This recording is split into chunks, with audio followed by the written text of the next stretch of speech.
Hi all, my name's Quinn. I'm 40 years old and boy oh boy do I have a compelling story to tell you.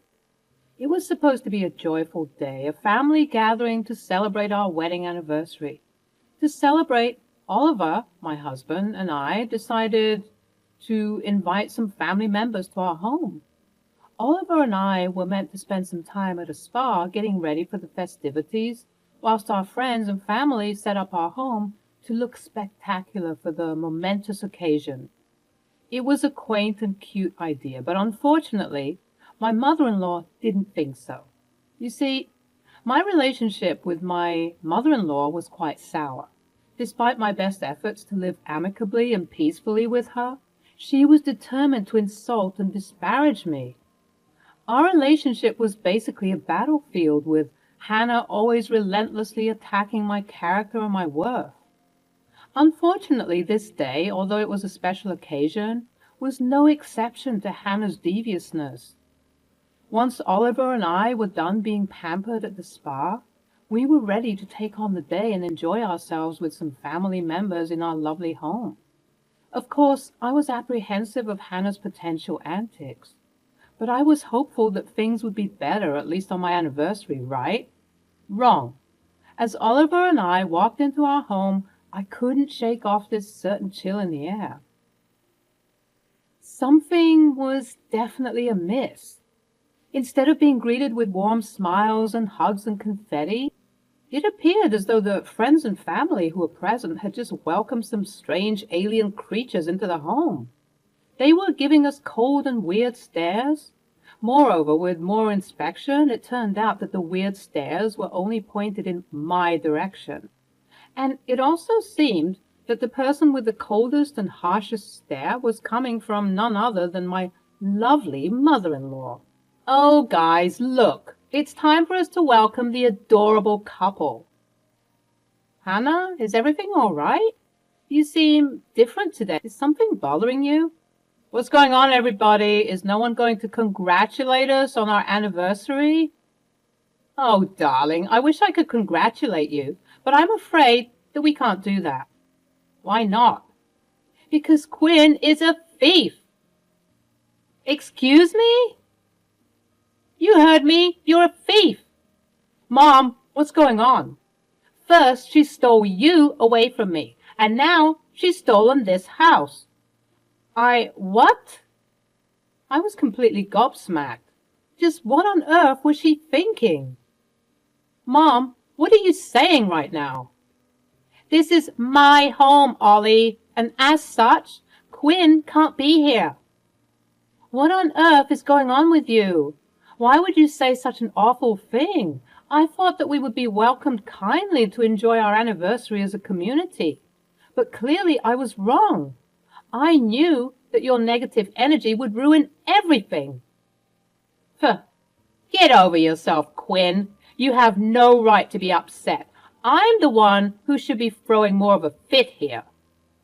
Mom, I'm not sure what's going on, but please let's talk about this someplace private. No, don't bother. I've already told the people here everything. I told them the whole truth, and they agree with me. They believe that this house is mine, just as you promised me, Ollie. What? I can explain all of this, Quinn, trust me. What is there to explain? This house is mine, and as such, I need to impose some rules here. Quinn, you are no longer welcome in my house. What? What is the meaning of this? You have two options. I'm giving you an ultimatum. You can either leave this house right, or get a divorce and give me back my son. It's up to you. I simply couldn't believe what I was hearing. How could she be so cruel? I turned to Oliver and gave him a bewildered look, but he just returned the same look of discombobulation my way. Listen, Mom, I want to try and salvage this day, all right? It's supposed to be a great celebration, and I don't want your craziness ruining things. Craziness? Well, I never. We've only got the photographers and caterers here for a short period. Please, let's all settle down, and maybe once we have some nice pictures and some good food in our system, we can talk about this more calmly.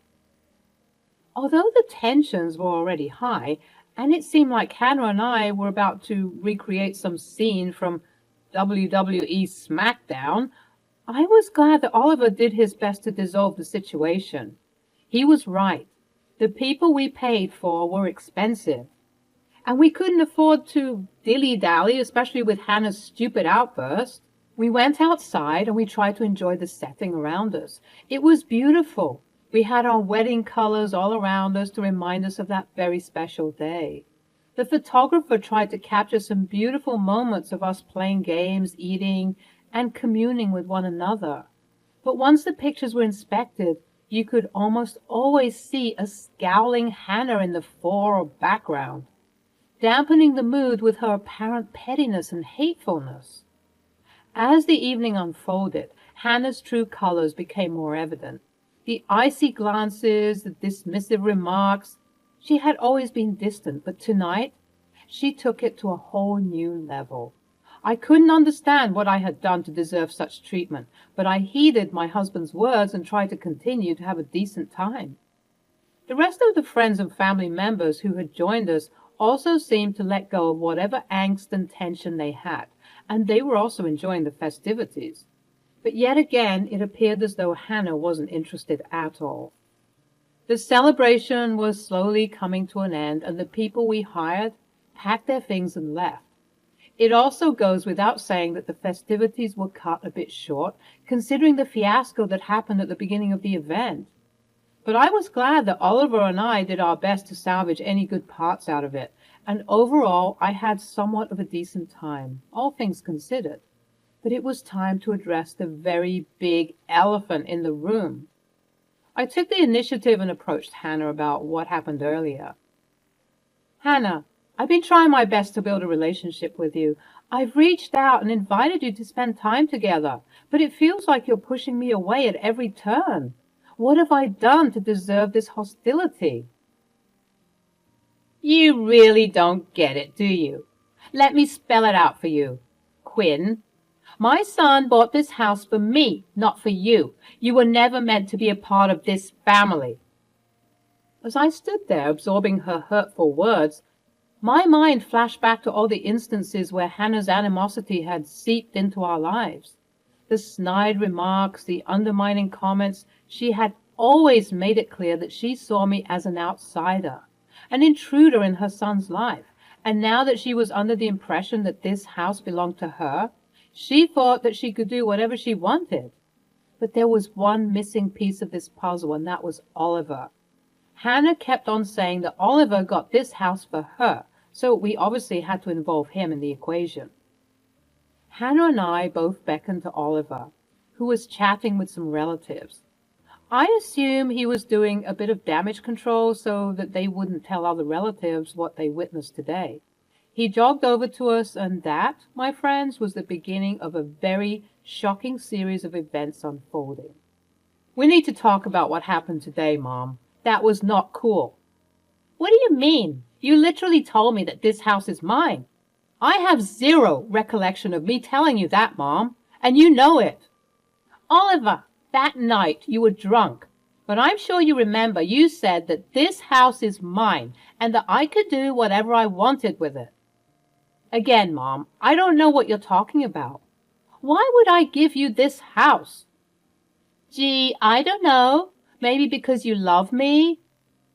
Of course I love you, Mom, but the way you tried to embarrass us this morning is not cool. On our anniversary, Hannah? Oh, don't you speak.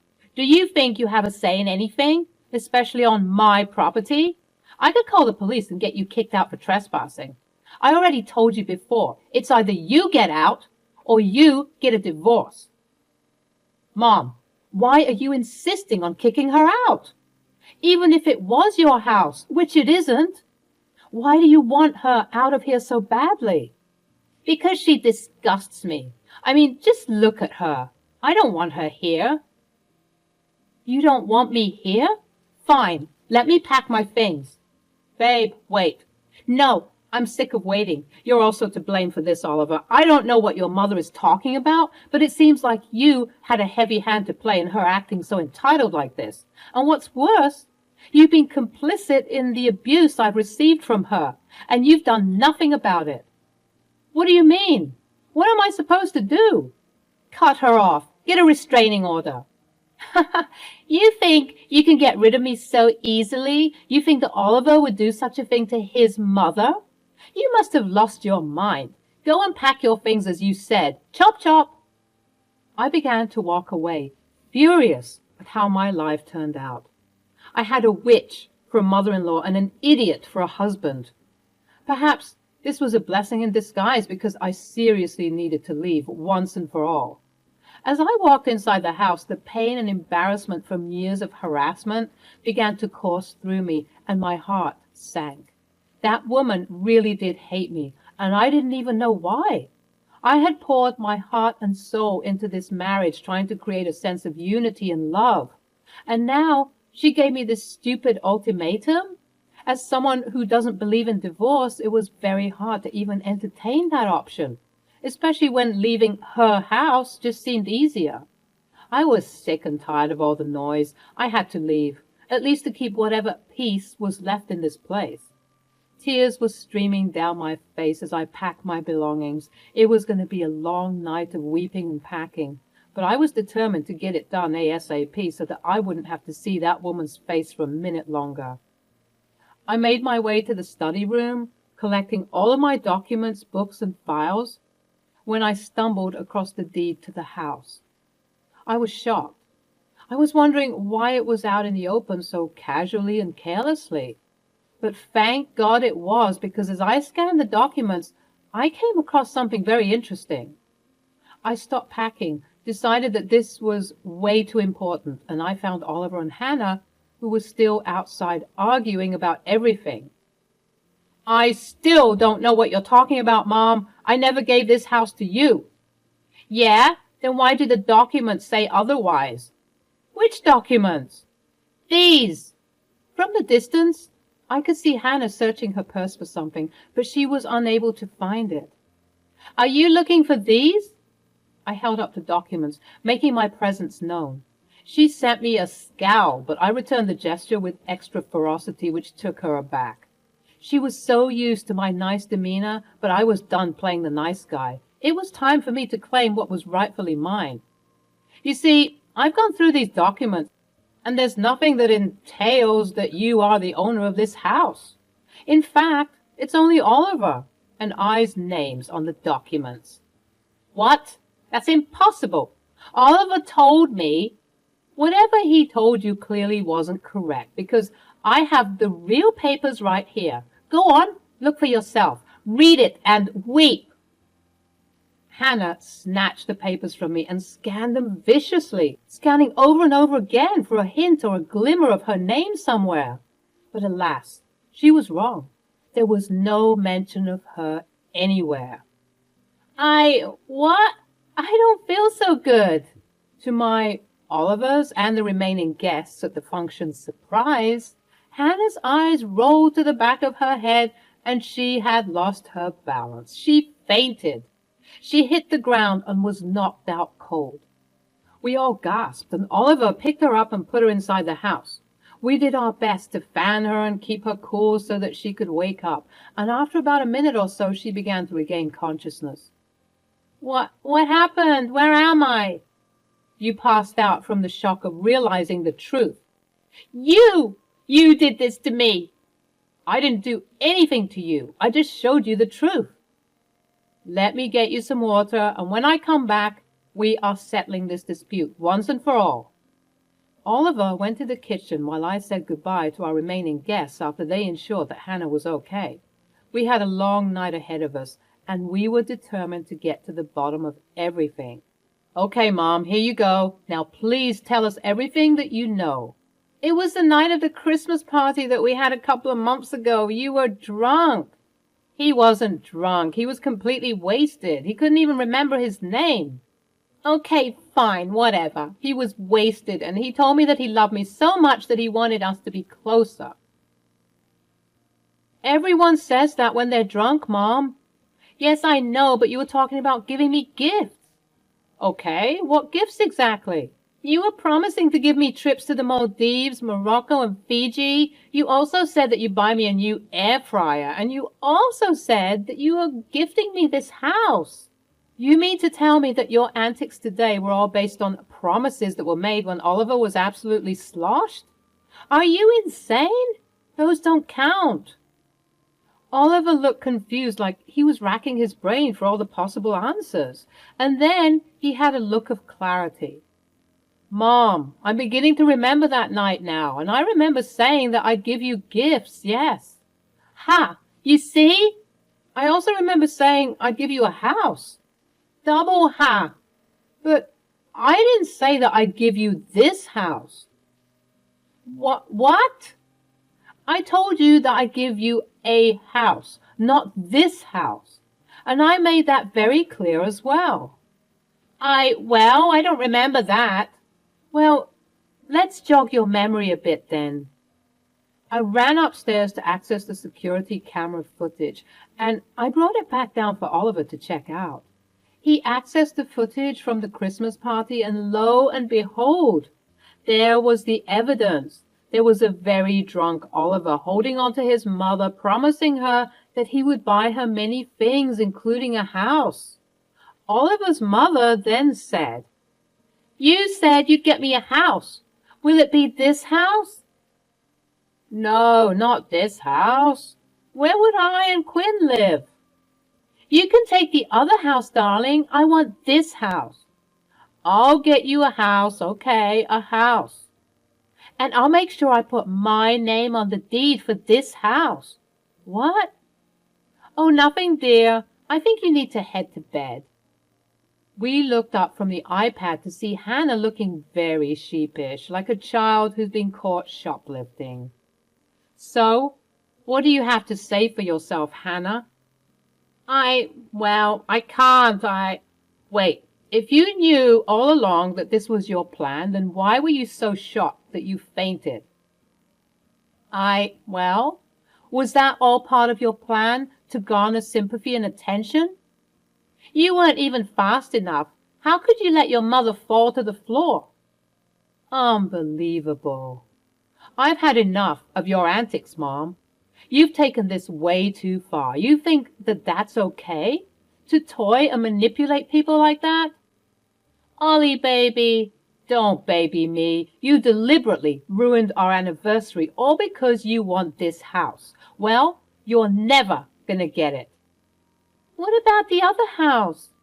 You're not getting that either. In fact, you're not gonna get anything from me anymore. I'm removing you from my will.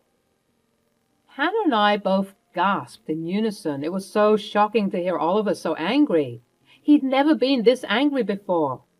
Quinn, I am so sorry that I wasn't adamant enough with my mother. I really didn't know that her hatred ran this deep. Oliver, that's no way to speak to your mother. You're in my house, so shut up. Babe, you don't have to apologize. Yes, I do. I didn't do enough, but that all changes right here, right now. Oliver kicked his mother out of the house, and all the while she was flabbergasted at her son's behavior. She was so used to him groveling at her feet that this was certainly something that shocked her. Him standing up for himself. Oliver, fueled by anger and disappointment, made his bold decision to remove Hannah from the house and even remove her from his will. True. The very next day, he met with the family lawyers to make sure that this change was being processed. It was a necessary step to protect our future and to ensure that justice was served. As the days unfolded, Hannah's bitterness and desperation became evident. She attempted to reach out to Oliver incessantly, bombarding him with phone calls and messages, but Oliver, steadfast in his decision, ignored her attempts to manipulate him once again. He vowed to shield me from any more malicious attacks orchestrated by Hannah or anyone else who dared to harm us. Meanwhile, I reveled in the newfound peace and security of our home. No longer did I have to endure Hannah's constant presence, her belittling remarks, and her attempts to undermine our happiness. The house became a sanctuary, a symbol of our triumph over her deceit. Hannah, on the other hand, found herself in a state of bitter defeat, sulking in the aftermath of her exposed lies. She was left to ponder the consequences of her actions. The house, once envisioned as her domain, now stood as a monument to her deception. It was a fitting reminder of the price she paid for her treachery. In the grand scheme of things, justice had been served. Hannah had been stripped of her false sense of entitlement while Oliver and I forged ahead, determined to build a future rooted in honesty, communication, compassion, love, and trust. Our bond grew stronger, forfeited by the shared experience of overcoming adversity. As time went on, Hannah's attempts to reconcile were met with resolute silence from Oliver. He remained true to his promise of protecting me, ensuring that we could move forward without the looming shadow of her manipulations. It was a promise he kept with unwavering determination. Today, I find solace in the comfort of our home, the home that was meant to be a haven for us. Every corner holds memories of our love and resilience, serving as a constant reminder of the victory we achieved. Hannah's presence is nothing more than a distant memory, fading into the background as we embrace the life we have created. Oliver's resolve to protect me never wavered. He stood as a pillar of strength, shielding me from any potential harm that Hannah might still attempt to inflict upon us. He made it clear to her, and to anyone who dared to question our unity, that we were a united front, a force to be reckoned with. As the days turned into weeks, and the weeks into months, Hannah's attempts to reconcile with us diminished. She slowly realized that her deceit and ill intentions had driven an irreparable wedge between us. The consequences of her actions had left a lasting mark on her own life, and she was left to grapple with the bitter aftermath. Meanwhile, our home flourished with love and laughter. The wounds inflicted by Hannah's hurtful words began to heal, replaced by an atmosphere of acceptance and support. Oliver's unwavering commitment to our happiness was evident in every action and every word. Together, we maintained this sanctuary, a place where we could thrive and grow, untouched by the toxicity of the past.